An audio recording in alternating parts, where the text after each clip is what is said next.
என்னோட 3 படங்கள் கொடுத்த வெற்றியை இவ்வளோ பெரிய வன்மத்தை கிளறி விடுது. அப்போ திருமானனோட வெற்றியை, அவரோட எழுச்சியை, அதை புரிந்து கொள்வதற்கு சமூகம் எவ்வளோ பக்குவப்பட்டு பேச பேச அந்த கேட்க காதுகள் குறைந்தபட்ச நேர்மையை நோக்கி கொஞ்சம் அடி நகர்ந்தாலே போதும். இந்தியாவெங்கும் சூறாவளி போல பெருமை அரசியல், அதாவது ஒவ்வொரு தனி மனிதனையும் ஒவ்வொரு தனி சாதிகளையும் அவனுக்கு எதுவுமே கிடைக்காது, ஆனால் அவனுக்கு ஈஸியாக கொடுக்க முடியுது, பெருமையை தான் கொடுக்க முடியும்.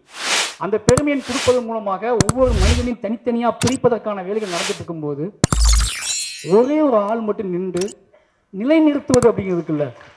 ஒரு யானை கூட்டத்தை ஒரு தனி மனுஷன் நினைச்சா மடைமாற்றம் பண்ணிடலாம்.